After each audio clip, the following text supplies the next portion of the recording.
del Señor a favor de nosotros y lo que nosotros estamos haciendo aquí también esta mañana. Espero que la voz no me falle hasta el final. Vengo con un poco de gripe, pero nada serio. Ojalá, eso espero. Pero hermanos, ahora que vamos hoy a celebrar la Santa Cena también, procuraremos dejar unos minutos al final para enfocarnos en esta gran celebración para nosotros, importante para esta iglesia cada vez que conmemoramos la muerte y la resurrección de nuestro Señor Jesucristo. Y qué mejor manera de introducirnos a un tema como el de la Santa Cena, con todo lo que conlleva o implica, que pensar, hablar y discutir juntos sobre el tema de la resurrección, porque esto es lo que estamos hablando en el Evangelio de Lucas. Así que les invito a que abran sus Biblias en Lucas, el capítulo 24. Lucas, capítulo 24, y mientras abren sus Biblias allí, déjenme decirles que es muy posible que nosotros como cristianos, como creyentes ya de algún recorrido, unos más que otros, aún no seamos capaces de comprender la doctrina de la resurrección y su impacto como deberíamos. Y de hecho es mi convicción que gran parte de los cristianos y probablemente un gran número de creyentes de esta iglesia, miembros de esta iglesia, aún no son capaces de comprender de manera suficiente y apropiada la doctrina de la resurrección. ¿Verdad que esta es una declaración que debería llamar nuestra atención? Y no lo digo de forma ligera.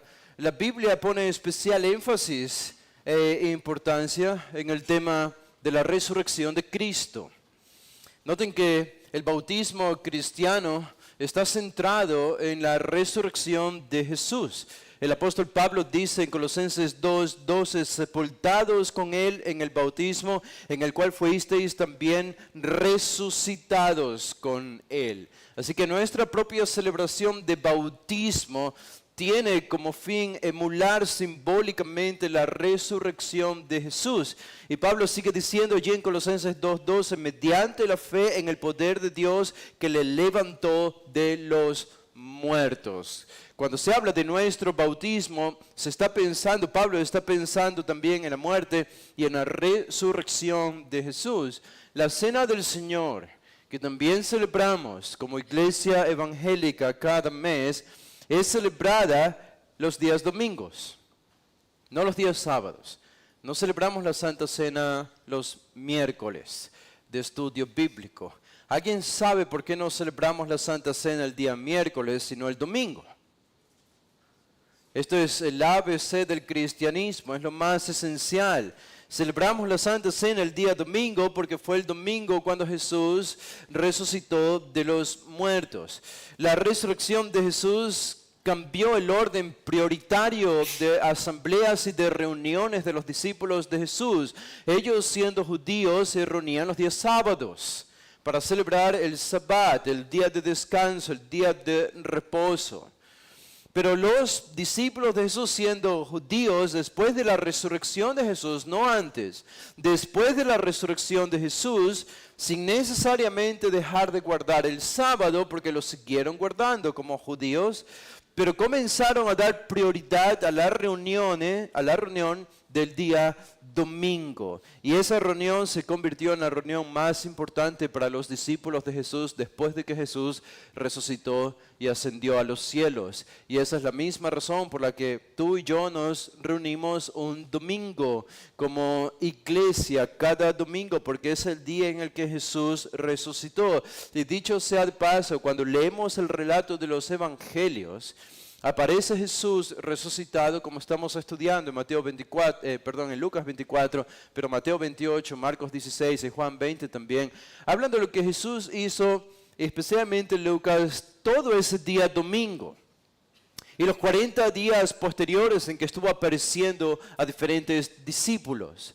Pero noten que fue no solamente la mañana en la que Jesús apareció a algún personaje, a María Magdalena, cuando se le apareció resucitado, sino todo el día domingo. Y saben, ha sido la convicción de iglesias sanas, tradicionales, de muchos años en Norteamérica y que vienen de Europa también, que el día domingo nosotros celebremos no solamente un culto, sino dos. Y esa es la razón por la que la convicción de muchas iglesias evangélicas ha sido reunirse no solo el domingo en la mañana, sino el domingo en la tarde. No pensando en, bueno, voy el domingo en la mañana para deshacerme de la iglesia y tener el tiempo libre el resto del domingo. Este más bien me parece un pensamiento demasiado humano, un pensamiento demasiado profano. ¿Por qué no todo el domingo y no solo la mañana? Y bueno, nosotros aquí como iglesia vamos a reanudar este año, en este mes de febrero, si Dios quiere, las reuniones también de los días domingos en la tarde. Pero noten cómo cambió esto para los discípulos. El mensaje de la resurrección fue el centro del mensaje de los apóstoles. Ustedes saben esto, porque ustedes han leído el libro de los Hechos que el propio Lucas escribió. Y él narra aquí, no sin objetivo, sino haciendo hincapié en el tema de la resurrección. Y él dice en Hechos 2:32, cuando Pedro predica, dice Pedro, Hechos 2:32, dice, a este Jesús resucitó Dios, dice Pedro a los judíos, de lo cual todos nosotros somos testigos. Ahí está, en el corazón del mensaje del Evangelio está el tema de la resurrección de Jesús. En Hechos 3:15, creo que leí algunos de estos versículos la semana pasada. Dice, Hechos 3:15, Pedro dice, y matasteis al autor de la vida, a quien Dios ha resucitado de los muertos, de lo cual nosotros somos testigos.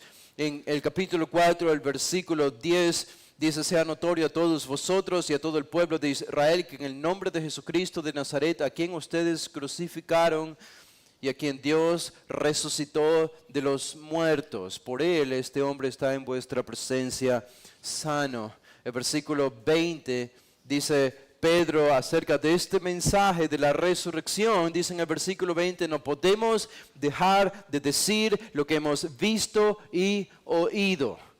Ustedes se dan cuenta con qué ímpetu, urgencia los discípulos y apóstoles predicaban la resurrección de Jesús. ¿Y cuándo fue la última vez que nosotros hablamos de la resurrección de Jesús a alguien? Si se supone que este es el centro del mensaje del Evangelio. En el capítulo 10, en el versículo 40, tenemos a Pedro y su encuentro con Cornelio, pero dice aquí de nuevo 10:40, a este levantó Dios al tercer día e hizo que se manifestase no a todo el pueblo, sino a los testigos que Dios había ordenado de antemano, a nosotros que comimos y bebimos con él después que resucitó de los muertos. Pedro se pone junto a otros como testigo de la resurrección de Jesús. Qué importante es esto por lo que vamos a ver.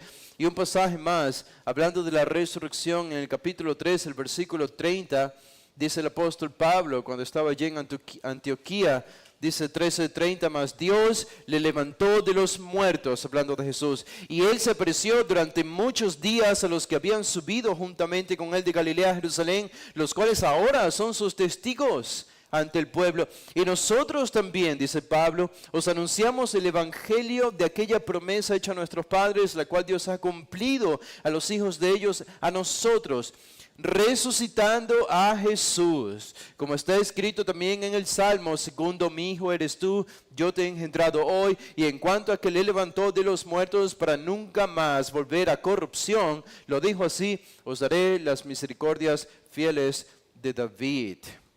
Y añade Pablo en el versículo 35, por eso dice también en otro salmo, no permitirás que tu santo vea corrupción, porque la verdad David, habiendo servido a su propia generación según la voluntad de Dios, durmió y fue reunido con sus padres y vio corrupción, mas aquel a quien Dios levantó no vio corrupción. Y termina diciendo en el versículo 38, sabed pues esto, varones hermanos, que por medio de él se os anuncia perdón de pecados. Así que la idea del perdón de pecados con la doctrina de la resurrección están unidas inseparablemente. Es el mensaje de nuestra esperanza, es el mensaje del Evangelio. Así que hermanos, si alguien no cree en la resurrección, y créanme, hay evangélicos que no creen en la resurrección, por más locura que les parezca esto, hay protestantes que no creen en la resurrección. Pero si alguien no cree en la resurrección, o si cree en ella, pero no ha sido tocado por el poder de Dios, por el dedo del Dios al mismo tiempo, no tiene el poder de Dios dentro de sí, no tiene la vida eterna, no tiene el poder del Espíritu Santo, la morada del Espíritu Santo, la vida de Cristo no fluye dentro de esa persona. Si esta persona no ha entendido, no ha abrazado con todo el afecto de su corazón la doctrina de la resurrección de Cristo. No es solamente una teoría. Es un evento histórico. Jesús un día en verdad se levantó de la tumba y dejó la tumba vacía. Si no fuera por la resurrección, no habría razón para amanecer despiertos el día de mañana. ¿Para qué amanecer despiertos? No habría ningún motivo para vivir, para trabajar, para hacer dinero, para tener familia, para hacer viajes, para entretenerte, para la religión, ni la moralidad, ni la educación, ni la filosofía. No habría sentido a la vida. Nada tendría sentido, porque todo se desvanecería. La humanidad no tendría propósito. El cosmos que nos rodea sería no más que materia que está preparada para ser completamente destruida y para desaparecer por siempre. Así que no deberíamos ser mejores que los filósofos de la antigua Grecia que vivían para este mundo. Pero es gracias a la resurrección que tenemos un propósito, que tenemos una idea de por qué ocuparnos en la familia, de por qué trabajar, de una religión verdadera que es el cristianismo y de vivir en un cosmos que aunque va a ser destruido, será renovado en gloria sin pecado debido a que Jesús resucitó una vez. Hermanos, se van a dar cuenta ustedes de la importancia de la resurrección de Jesús. Cuando Cristo venga por segunda vez, cuando pasen los 1000 años del reino de Cristo sobre la tierra, y cuando contemplemos en algún momento la restauración de todo el universo entero siendo incinerado por el poder de Dios, pero restaurado, renovado, sin pecado, para vivir allí eternamente. Cuando contemplemos esto con nuestros ojos, podremos ver que este es un efecto directo que consiguió Jesús con su resurrección. Es tan importante la resurrección de Jesús que afecta no solamente la salvación de las almas, sino la restauración de todo el cosmos y el universo conocido. Lo impacta y lo llena todo. No hay un evento más poderoso que el evento de la resurrección de Jesús. Y debido a que es importante, entonces debemos esperar que la presencia de testigos debía ser vital de un evento tan importante como este. No podía quedar sin testigos. Tenía que haber testigos de que Jesús había resucitado de los muertos para que el mensaje del Evangelio mismo sea creíble. No una fábula inventada, no una leyenda, no una buena idea inventada por los discípulos de Jesús, sino que este mensaje sería un evento histórico. Sería contado como una historia, que hubo un Jesús, Dios hombre, que murió en una cruz un día viernes y que después de 3 días resucitó de los muertos. Y de allí la importancia de los testigos. ¿Y saben lo que hace el Nuevo Testamento cuando narran los 4 evangelios? El tema de la resurrección de Jesús, el tema de la resurrección se centra en los testigos. ¿Quiénes son los testigos que conocieron de primera mano que Jesús había resucitado porque la tumba estaba vacía? El Nuevo Testamento pone especial énfasis en esto, en los testigos de la resurrección de Jesús. Las Escrituras registran al menos 10 apariciones de Jesús después de haber resucitado. Jesús se le aparece a María Magdalena en Juan 20. Jesús se aparece a las mujeres que visitaron la tumba, vimos eso en Lucas y también en Mateo 28. Jesús aparece a 2 discípulos yendo a Emaús, aquí en Lucas 24.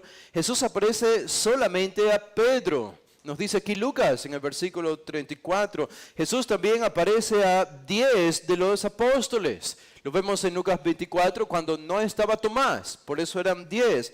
Pero vuelve a aparecer a ellos más Tomás, es decir, a los 11, nos dice Juan 20. También Jesús apareció a 7 apóstoles cuando estaban en la playa de Galilea. nos dice Juan 21. Y Pablo nos dice en 1 Corintios 15 que él apareció a más de 500 discípulos aparte de estas apariciones. A más de 500 discípulos. Pablo también nos dice que apareció a Santiago y a todos los apóstoles cuando fue ascendido a los cielos. Y podríamos añadir al propio apóstol Pablo cuando iba camino a Damasco, que se le apareció a Jesús resucitado. Así que ustedes dicen, ¿por qué Jesús tuvo que estar apareciendo todas estas veces a tantos discípulos, a los 12, a las mujeres, a 500 y más de 500 discípulos? Porque esto era importante, porque eran testigos. Y los testigos comenzaron a proclamar el mensaje del Evangelio, que es un mensaje histórico. Es una historia contada, pero llena de significado teológico. Así que sobre ellos recaía la veracidad de este mensaje. Y por eso Jesús aquí se ocupa de hacerles creer, de prepararlos para esta gran tarea, para preparar a sus discípulos. Pero ¿por qué necesitaban ser preparados? Porque no estaban preparados para un mensaje como esto. Los discípulos el día sábado y el domingo estaban en shock, estaban perplejos y confusos. Ellos tenían un espíritu de derrota en sus corazones. Para ellos no había más esperanza. El estado de shock después del trágico día viernes, cuando vieron a su Mesías, cuando vieron a Jesús, quien había hecho tantos milagros con el poder de Dios, siendo derrotado por los líderes judíos y crucificado por los romanos. En la mente de los discípulos de Jesús, esta fue una gran tragedia. Y aunque Jesús les había adelantado que él iba a resucitar, ellos no recordaron ese mensaje, ellos no creyeron que Jesús iba a resucitar, ni siquiera se les cruzó por la cabeza la idea de que Jesús iría a vencer la muerte. Para ellos, Jesús estaba en la tumba. Pero cuando las mujeres se acercaron y descubrieron que Jesús no estaba en la tumba, y el propio Pedro descubrió que Jesús no estaba en la tumba, aún así no creían en el mensaje de la resurrección todavía. Noten la lentitud de los discípulos para creer en la resurrección. Y si tú y yo no podemos entender esto, no entendemos automáticamente por qué, porque no somos judíos del primer siglo, porque no podemos entender la expectativa que Pedro y los demás tenían acerca de Jesús por el Antiguo Testamento, de que cuando ellos vieran a su Mesías, el Mesías vendría a darles liberación de las naciones gentiles, del imperialismo romano en este caso, y que de nuevo llegarían las glorias para la nación de Israel. Él sería quien redimiría a la nación de Israel. Y eso es lo que ellos esperaban, no un Mesías muerto, trágicamente, sino un Mesías victorioso. Pero este Mesías que el Antiguo Testamento anunciaba que iba a alcanzar la victoria para todos los judíos, ahora acababa de morir el día viernes, trágicamente en la cruz, a mano de los romanos. Perplejos, confusos, derrotados, incrédulos, no tenían esperanza. Pero esta idea iba a cambiar en una de estas apariciones.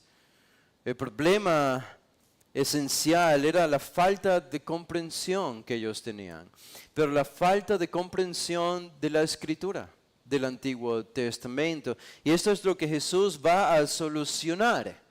Va a usar Jesús la Escritura del Antiguo Testamento para recordar y aclarar a sus discípulos el tema de la resurrección, su propia resurrección. Ahora, estamos aquí en Lucas 24, hace tiempo que abrieron sus Biblias en Lucas 24, lo sé, pero si van al versículo 13 en adelante, el versículo 13 hasta el versículo 33 o 32, tenemos este episodio tan interesante, es el más extenso que tenemos de todas las narraciones sobre la resurrección de Jesús, de todas las apariciones de la resurrección de Jesús. Esta es la más extensa que tenemos aquí en Lucas, cuando él aparece a los dos discípulos que iban hacia Emaús, una aldea.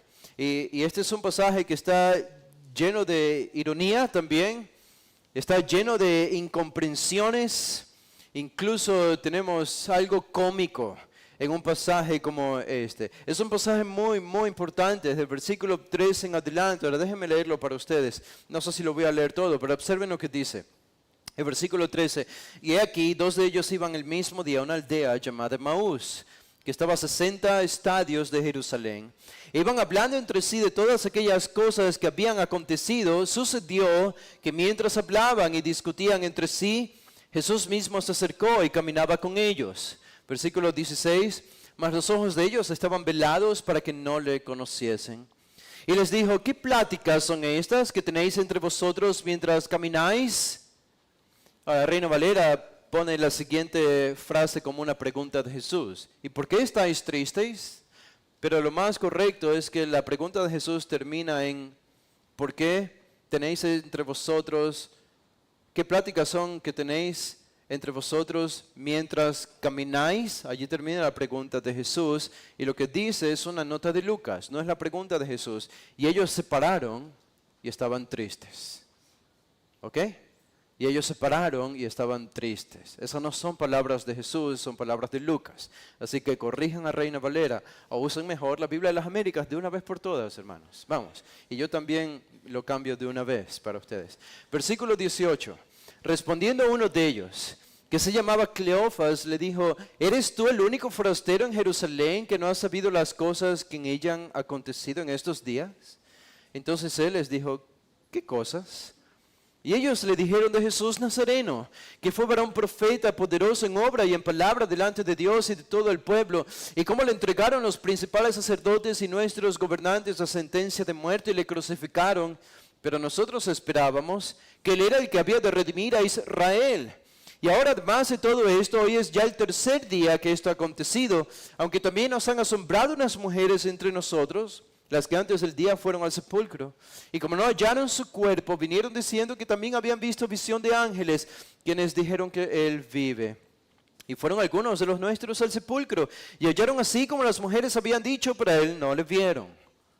¿Cuál es la respuesta de Jesús? Entonces él les dijo, oh insensatos y tardos de corazón para creer todo lo que los profetas han dicho. ¿No era necesario que el Cristo padeciera estas cosas y que entrara en su gloria? Y comenzando desde Moisés y siguiendo por todos los profetas, les declaraba en todas las escrituras lo que de él decían. Ahora viene la cena, versículo 28. Llegaron a la aldea donde iban y él hizo como que iba más lejos. Mas ellos le obligaron a quedarse diciendo, quédate con nosotros porque se hace tarde, el día ya ha declinado. Todavía no saben que él es Jesús. Entró pues a quedarse con ellos.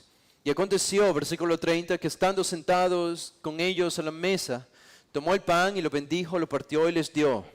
Entonces les fueron abiertos los ojos y le reconocieron.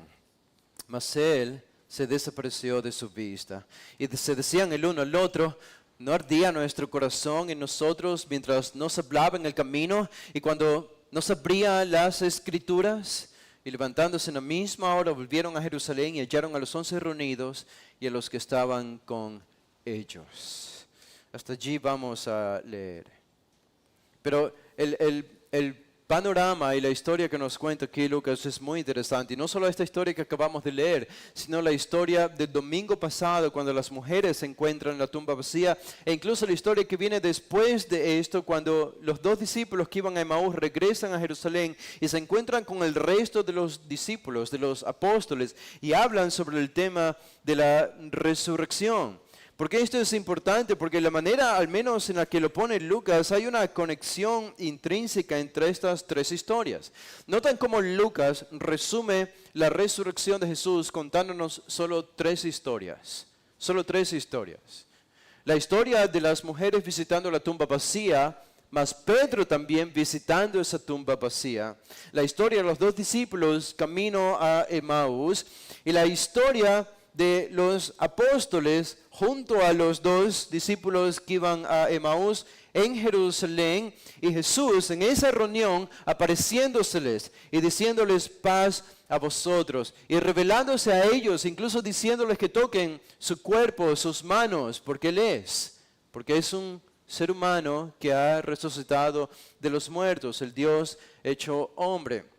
Estos 3 relatos tienen la intención de comunicarnos la idea de que Jesús está ayudando a sus testigos a creer que Él había resucitado. Y noten la conexión entre una historia y otra historia. La una historia nos lleva a la otra.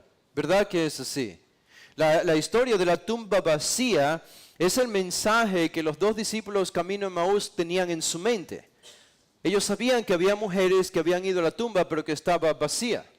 Así que esa primera historia nos lleva a la segunda. Ellos están hablando de esa historia, de esos eventos el domingo en la mañana. Y cuando termina ese día domingo y ellos se reúnen con los otros discípulos, ellos también ahora conectan con los 11 apóstoles que estaban allí cuando Jesús se les aparece y se presenta resucitado. Así que una historia nos lleva a la otra. Hay una unidad de tiempo incluso aquí. Noten que según Lucas, nos da la apariencia de que todos estos eventos ocurrieron el mismo día domingo.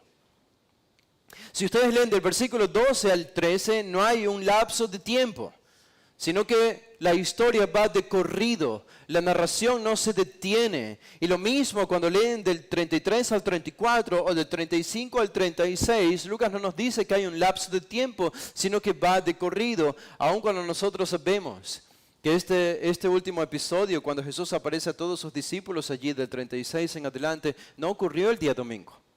Esto habría ocurrido al final de los 40 días después de que Jesús resucitó.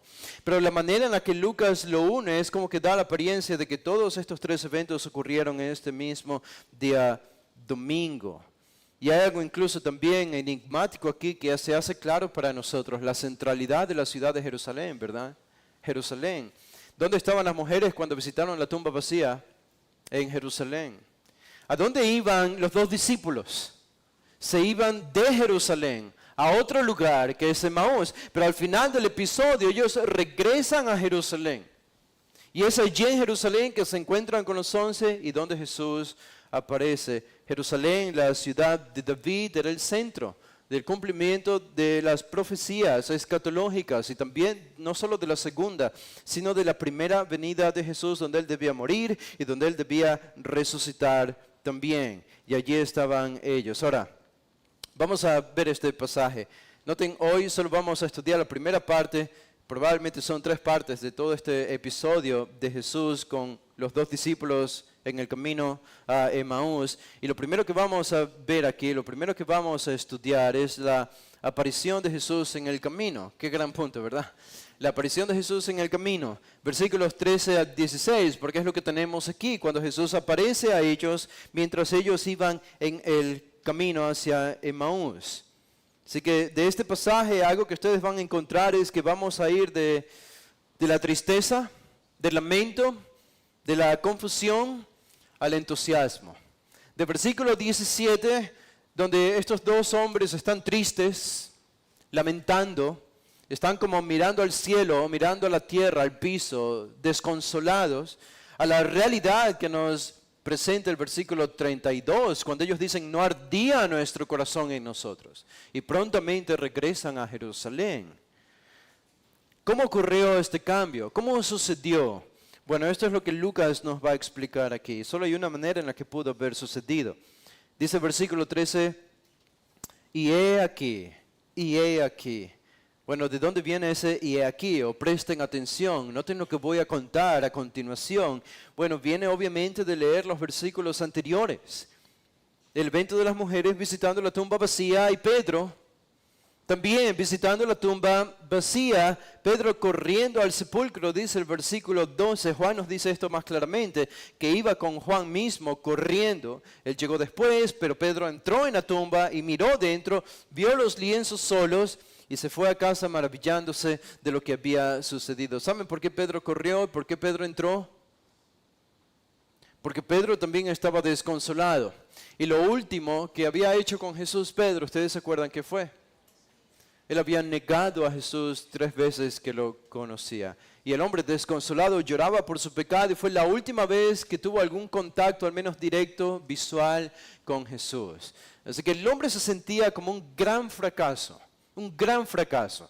3 años echados al precipicio, desperdiciados completamente, todo el entrenamiento de Jesús vacío, sin ningún resultado, sin ningún efecto. Ahora Jesús está muerto y yo lo negué 3 veces. Y esta es, creo, la razón por la que Pedro se aparece casi desesperado en el versículo 12, corriendo para encontrar algo. Pero ¿qué encuentra Pedro? Encuentra la tumba vacía.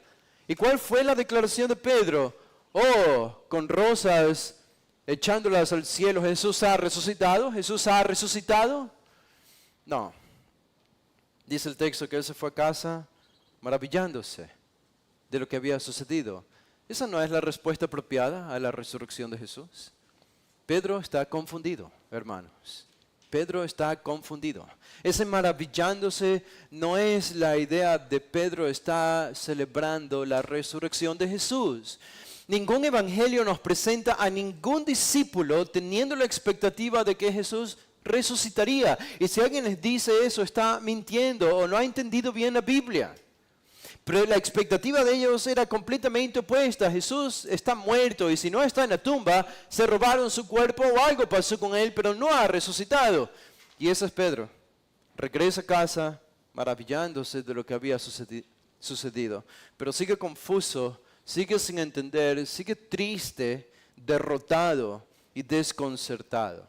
Pero en medio de esta confusión, notan cómo va a cambiar el panorama aquí. En medio de esta confusión, en medio de la tristeza de los discípulos, incluso el representante de ellos, que es Pedro, sigue sin entender a pesar de la tumba vacía. He aquí, dice el versículo 13, he aquí va a suceder algo, va a pasar algo.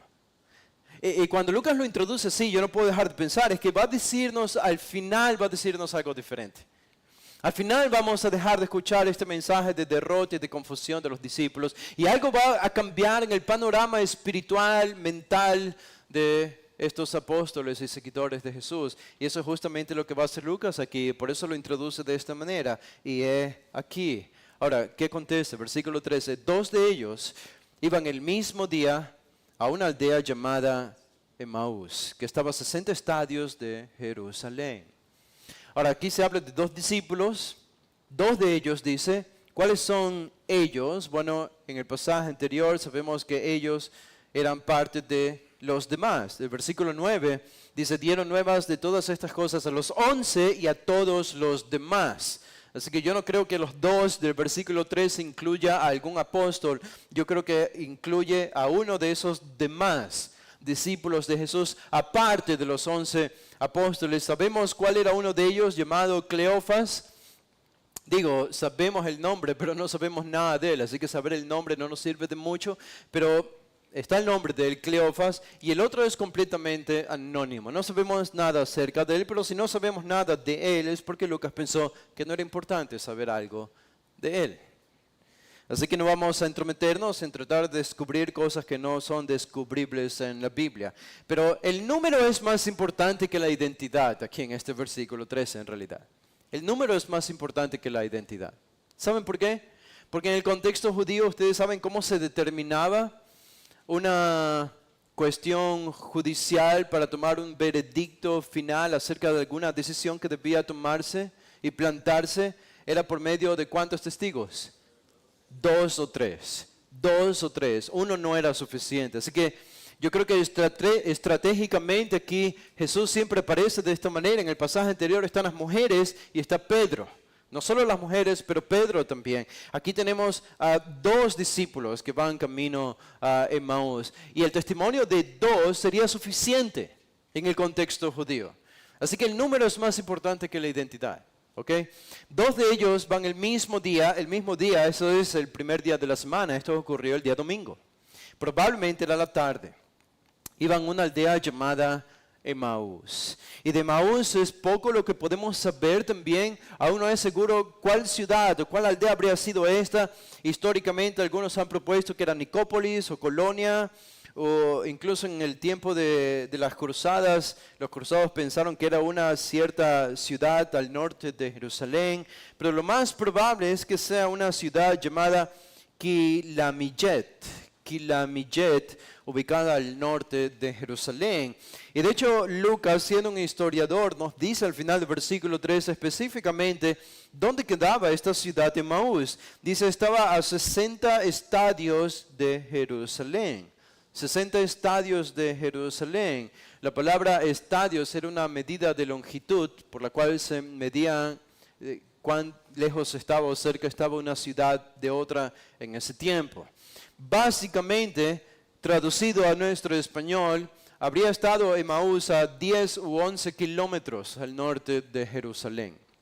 Alfred Edersheim describe esto de manera muy pintoresca mientras los dos discípulos iban camino a Emaús desde Jerusalén, caminando por un valle repleto de árboles y campos verdes mientras se acercaban, con riachuelos a los costados mientras se acercaban a la ciudad de Emaús en medio de una primavera con el clima fresco.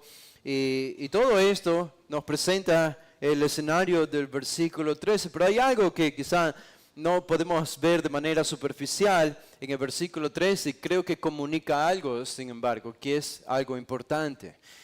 Es por qué dos discípulos se irían de Jerusalén, irían a Emaús un día como el domingo cuando Jesús resucitó. ¿Se dan cuenta? Eso para ustedes y nosotros no tiene ningún sentido. Es decir, no es la decisión correcta.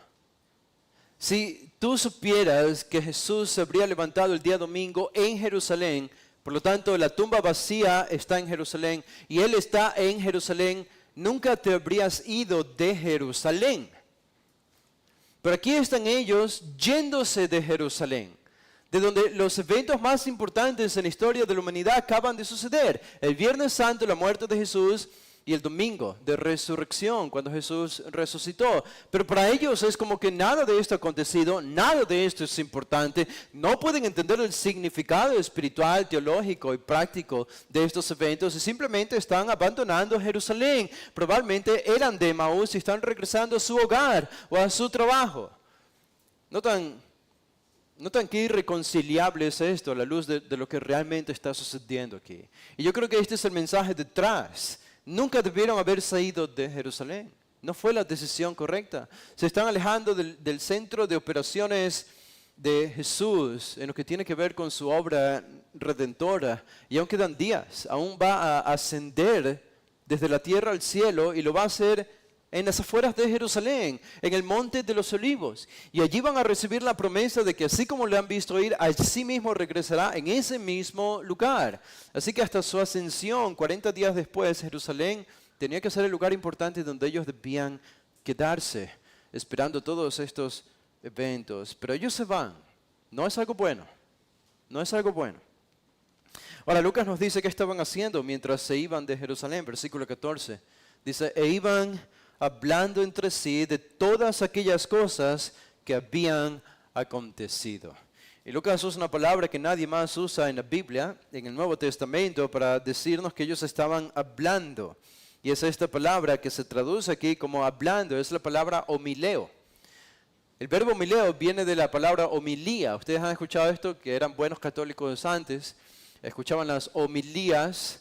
Pero homilía, bueno, tiene la idea de asociación, como un intercambio social. Y de allí la idea de conversar. El verbo homileo, que es el que usa aquí Lucas, y solo Lucas lo usa, es la idea esa. Es la idea de asociar con algo o asociarte con alguien. Por eso la idea de conversar, estar asociado con alguien, intercambiar pensamientos, intercambiar ideas. Era un término usado en un lenguaje médico. Los médicos utilizaban mucho esta palabra y por eso Lucas la usa aquí, porque él era un doctor. Ahora, ellos estaban conversando inteligentemente entre sí ¿de qué? Y aquí aparece de manera general el tema que arropa todo este pasaje de Jesús y encontrándose con estos dos discípulos que van a Emaús. Noten cómo lo pone Lucas. Dice, conversaban entre sí de todas aquellas cosas que habían acontecido. Ahora, ¿cuáles eran esas cosas que habían acontecido? La muerte de Jesús el día viernes, las mujeres y Pedro encontrando la tumba vacía. ¿Ok? la muerte de Jesús el viernes y las mujeres y Pedro encontrando la tumba vacía el día sábado. Estos son los grandes eventos y los acontecimientos. Y noten que de esto se habla en el resto del pasaje. Este es el gran tema, es de estos eventos. Si ustedes leen el versículo 15, dice, sucedió que mientras hablaban y discutían entre sí, es decir, seguían hablando de este tema. Se ve en el versículo 17, cuando Jesús se acerca a ellos, les dice, ¿qué pláticas son estas que tenéis entre vosotros? O sea, ¿de qué hablan? Bueno, ya sabemos de qué estaban hablando. De nuevo, nos introduce a este tema, el día viernes y el día sábado de Jesús. Si van al versículo 18, respondiendo uno de ellos que se llamaba Cleofas, le dijo, ¿eres tú el único forastero en Jerusalén que no ha sabido las cosas que en ella han acontecido en estos días? De nuevo, lo que ocurrió el viernes y el sábado, la muerte de Jesús y la tumba vacía del día sábado. El versículo 19, Jesús responde, ¿qué cosas? ¿Qué cosas? ¿Qué cosas han sucedido? Es una referencia al día viernes y al día sábado. Y el discípulo que responde, cuando ellos dos responden del 19 al 24, hablan de lo que ha sucedido el día viernes y el día sábado. Y Jesús responde en el versículo 25 y 27, la correcta interpretación de lo que ha sucedido el día viernes y el día sábado. Y lo que sucedió en la cena es que finalmente los dos discípulos entienden cómo debían interpretar lo que había sucedido el día viernes y el día sábado. Por eso, hermanos, el pasaje anterior que nosotros estudiamos del 1 al 2 es importante. Y por eso Lucas lo pone allí de manera estratégica. Porque eso sirve de plataforma, de fundamento para entender la conversación de estos dos discípulos que van camino a Emaús y la conversación de Jesús con ellos para que entiendan. Es que Jesús ha muerto y es que han encontrado el día siguiente la tumba vacía. Estos son los eventos importantes. Ahora, de esto están conversando, versículo 14, ahora no tengo el versículo 15. Dice, sucedió que mientras hablaban, otra vez usa la misma palabra, homileo, hablaban, así que Lucas lo repite, sucedió que mientras hablaban y discutían entre sí, añade otra palabra. Ahora, es decir, no solo era una conversación inteligente, un intercambio de ideas, aparentemente aquí había algo de debate. Aquí aparentemente había algo de debate entre estos dos discípulos. ¿Cuál era el debate? No sabemos, pero probablemente, seguramente tenía que ver con estos eventos de la tumba vacía. Y quizá uno decía una cosa, cómo explicar la tumba vacía, y el otro decía otra cosa de cómo explicar el evento de la tumba vacía, pero estaban discutiendo entre sí. No de forma negativa, pero simplemente que estaban intercambiando ideas y uno tenía una postura y aparentemente otro tenía otra postura. Así que Lucas simplemente nos repite lo que ya había dicho en el versículo 14, pero para introducir lo importante aquí. Dice que mientras ellos estaban entrometidos en esta discusión y este mini debate entre ellos dos, dice al final del 15, Jesús mismo se acercó y caminaba con ellos. Esta es la primera aparición de Jesús después de resucitar en el Evangelio de Lucas. Y qué manera tan poética, ¿verdad? Qué proeza, un pasaje lleno de flores. ¿Cómo introduce Lucas? ¿De qué manera introduce Lucas a Jesús resucitado? ¿Verdad que está lleno de adjetivos y de atributos para el gran Jesús resucitado? ¿Es eso lo que encuentran en este versículo 15? La verdad es que no. Y si les soy honesto, y si ustedes quieren ser honestos, este es más bien simplemente el relato de un hombre que se acerca a conversar con otros dos hombres. Incluso lo podríamos leer de manera fría. No hay embellecimiento de la narración aquí, simplemente Jesús se acercó y caminaba con ellos. Algo que habría sido común en ese tiempo para los viajeros de un lugar a otro, caminando 10 o 11 kilómetros, había muchos viajeros y uno que estaba solo se unía al grupo y comenzaban a conversar. Bueno, esto es lo que está haciendo Jesús en el versículo 15. Y esto es la manera en la que ellos lo ven. Ahora, nosotros sabemos lo que está sucediendo aquí. Este es Jesús que ha resucitado y está apareciendo dos discípulos. Pero notan, Lucas tiene que explicarnos ahora cómo es que ellos no se postraron sobre sus rostros en ese mismo instante para adorar a Jesús. ¿Por qué? Bueno, el versículo 16 lo explica. Pero los ojos de ellos estaban velados para que no le conociesen. ¿Ok? Los ojos espirituales de ellos estaban velados para que no le conociesen. Ellos vieron a Jesús, pero no sabían que era Jesús. Y esto va a dar pie a una conversación tan irónica, tan cómica y tan interesante de ellos dos hablando con Jesús sin saber quién es Jesús, pero hablándole a Jesús sin saber quién es Jesús y hablándole acerca de Jesús. Y Jesús sabe que ellos no saben quién es Él, pero Jesús sabe que ellos están hablando acerca de Él. Y obviamente nosotros estamos en esta perspectiva donde entendemos todo, sabemos todo lo que está sucediendo, pero desde la perspectiva de ellos, ya Lucas nos ha dicho dos cosas importantes. Primero, que no reconocían que era Jesús. Y segundo, ¿por qué no reconocían que era Jesús? Y algunos aquí se han puesto a decir cosas que me parece que no están en ninguno de los 4 relatos de la resurrección de Jesús. Y es que, bueno, claro, cuando Jesús resucitó, era una persona completamente diferente.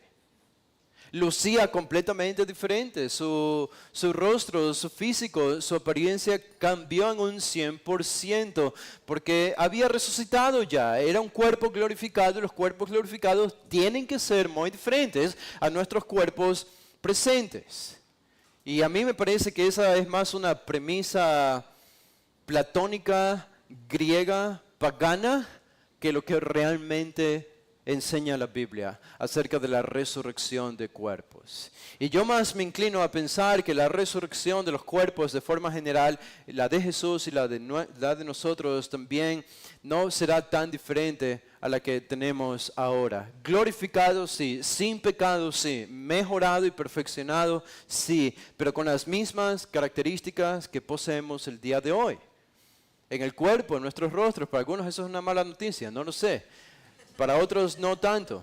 Pero hermanos, ¿saben por qué podemos decir esto? Porque cuando Jesús se da a conocer a sus discípulos y ellos finalmente le reconocen, ustedes se dan cuenta, han leído esos relatos cuando ellos le reconocen y le dicen, Maestro, es Jesús, y comienzan a conversar con Jesús. Escuchando su voz y viendo su apariencia, le tratan como el Jesús que ellos habían conocido antes de morir. Es el mismo, decían ellos. Y por tanto, hubiese sido imposible que ellos reaccionen con tanta familiaridad a Jesús después de resucitar si Jesús no lucía igual. Si Él lucía diferente, para ellos esta era una persona diferente.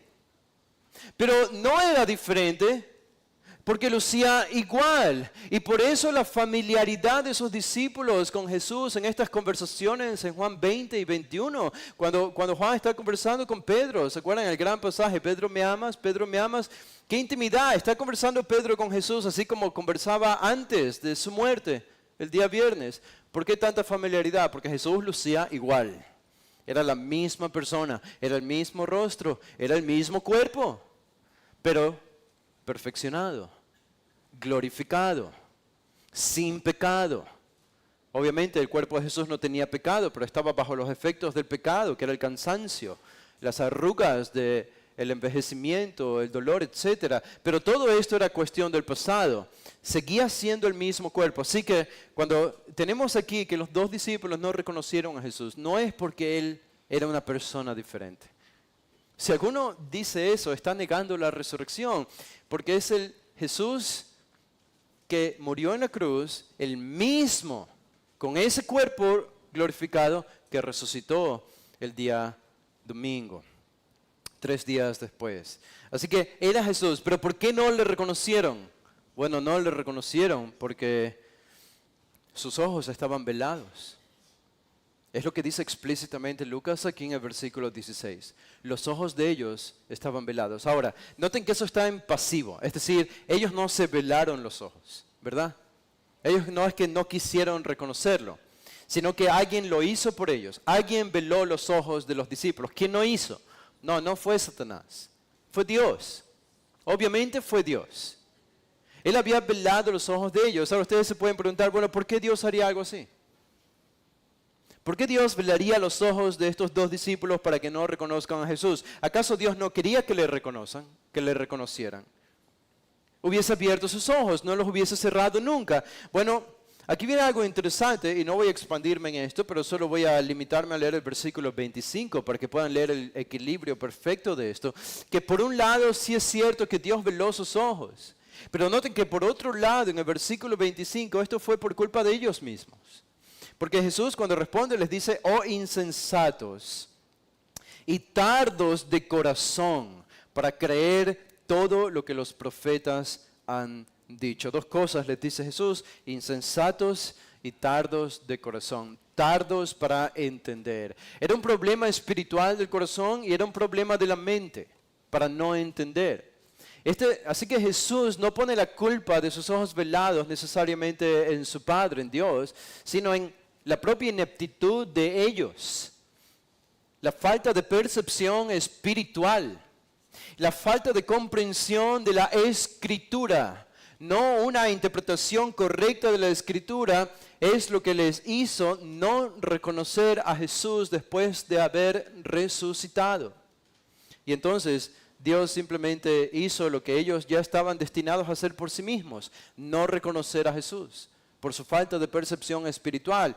Y Dios hizo lo suyo, simplemente veló sus ojos para que no le conociesen. Es algo similar a lo que sucede con Faraón en el Antiguo Testamento. Recuerdan que él endureció su corazón, pero Dios endureció su corazón. Y él mismo lo endurecía, pero Dios lo endurecía. Así que vemos estas dos obras, divina y humana a la vez, que van de la mano. Me parece que es algo similar a lo que tenemos aquí. Ahora, debo ir terminando. No voy a acabar hasta el versículo 24, como era el plan. Pero déjeme quedarme solamente en este versículo 17 y 18 para pasar a celebrar la Santa Cena. Así que ellos están allí, no reconocen a Jesús. Y Jesús cuando se acerca les dice, versículo 17, ¿qué pláticas son estas que tenéis entre vosotros mientras camináis? Ahora, como dijo alguien, un buen maestro hace buenas preguntas. No es que Jesús no sabía de qué estaban hablando, Jesús sabía perfectamente de qué estaban hablando, pero notan, y esta es otra de las razones por las que yo pienso que Dios veló sus ojos. Es porque se supone que ellos debían reconocer a Jesús no necesariamente por una aparición milagrosa, extraordinaria de Jesús frente a sus propios ojos, diciendo, soy Jesús. Porque eso es lo que habríamos esperado, ¿verdad? Aquí está Jesús, se une a ellos dos y lo que esperaríamos es, yo soy Jesús, que he resucitado. Pero esto no es lo que hace Jesús. En el versículo 17 les hace una pregunta, ¿qué pláticas son estas que tenéis entre vosotros mientras camináis? Y Él los introduce a una conversación que va a llevarnos a escudriñar las Escrituras. Es decir, Jesús está llevando a estos dos discípulos a la Escritura, a la autoridad de la Escritura para comprender los hechos presentes que ellos todavía no estaban entendiendo por esa falta de comprensión y discernimiento. ¿Notan lo importante de interpretar la Escritura? Y en ese contexto estamos hablando de la Escritura del Antiguo Testamento todavía. Pero esa es la razón.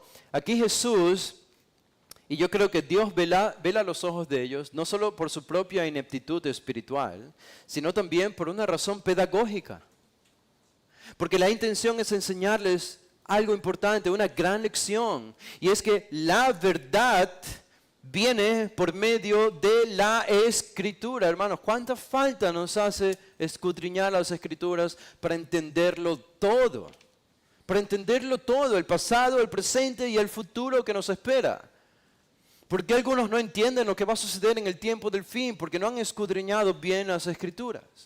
¿Por qué algunos no entienden cómo funciona su propia vida espiritual y la lucha con el pecado? Porque no escudriñan y no se sumergen en la autoridad de las páginas de la Escritura. ¿Por qué no entienden las cosmovisiones, religiones y filosofías del mundo? Porque no han escudriñado la Escritura. ¿Por qué no saben por qué candidato votar? Ni saben cómo interpretar a los diferentes partidos políticos. Porque no han entendido a profundidad, ni han escudriñado las Escrituras. Si no, todos pensaríamos igual. Y en temas importantes debería ser así.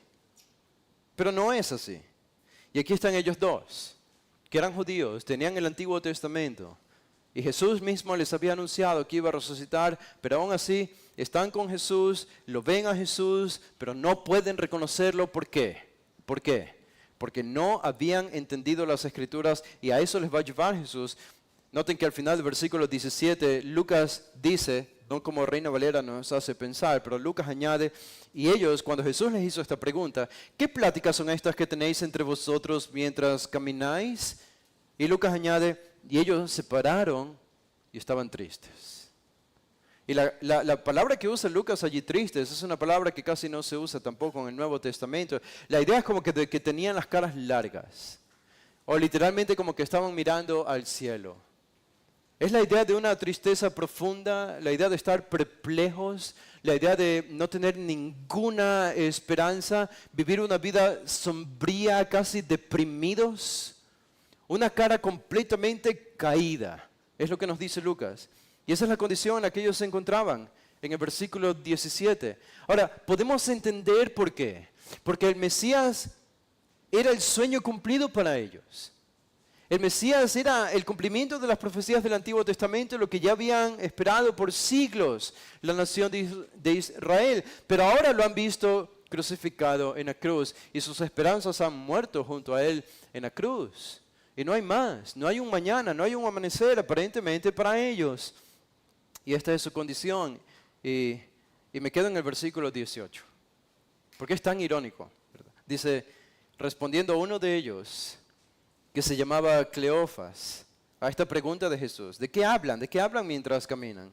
Uno de ellos, llamado Cleofas, y quizá la razón por la que Lucas sí nos da este nombre de Cleofas es porque probablemente él fue el quien dio este reporte a Lucas, ¿verdad? Porque Lucas no estaba allí, pero Cleofas sí, era uno de ellos. Y quizá él le contó a Lucas lo que pasó en este camino y ese encuentro con Jesús. Pero Cleofas le dijo, ¿eres tú el único forastero en Jerusalén que no ha sabido las cosas que en ella han acontecido en estos días? Qué pregunta más tonta, ¿verdad? Digo, es la pregunta más tonta que podemos encontrar en la Biblia. ¿A quién se le está haciendo esta pregunta? ¿Eres tú el único forastero visitante en Jerusalén que no has sabido las cosas que en ella han acontecido en estos días?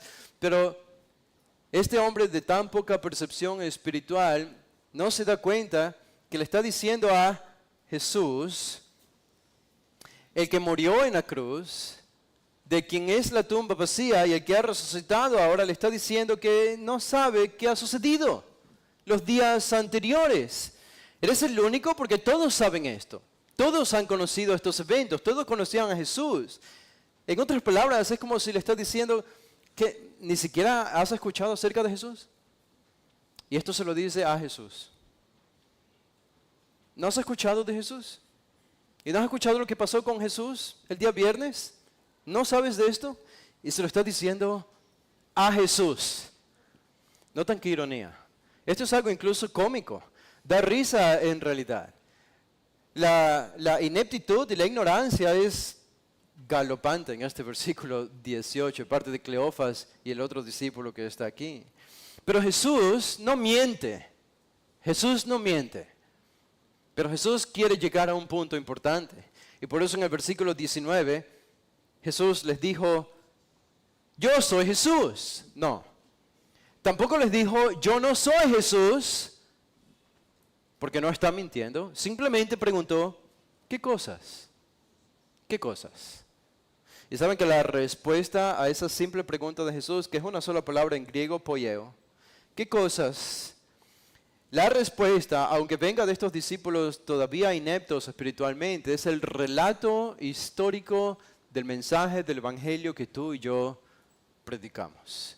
Ellos van a hacer un recuento resumido de todo lo que ha sucedido, que no es otra cosa que el mismo Evangelio. Y eso es lo que vamos a descubrir cuando volvamos a estudiar este pasaje de Lucas 24. Hagamos una oración. Padre, te damos gracias, Señor, por este pasaje, por el tema tan importante de la resurrección de nuestro Salvador, de nuestro Redentor. Y estamos aquí, Señor, 2000 años después, regresando a un evento histórico como este y tratando de entender lo que tu palabra dice sobre él. Y en el camino, como si nosotros estuviésemos allí junto a estos dos discípulos a Emaús, porque si algo, aparte de, entre otras cosas, nos enseña y nos muestra este pasaje, es que los apóstoles y los discípulos que proclamaron valientemente el mensaje del Evangelio en el libro de Hechos nunca fueron super discípulos ni super apóstoles, sino hombres débiles, con una débil capacidad para entender las cosas espirituales, igual a nosotros.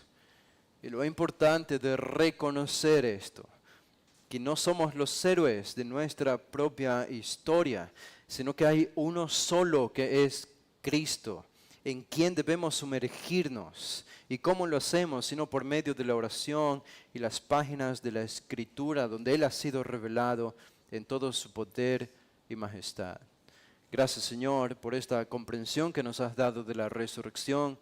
Y ahora que celebramos la Santa Cena, ayúdanos a hacerlo, Señor, con esta claridad de mente, la claridad que viene de tu palabra, de entender y saber que Jesús ha resucitado, porque había muerto, y que este es el corazón del mensaje del Evangelio.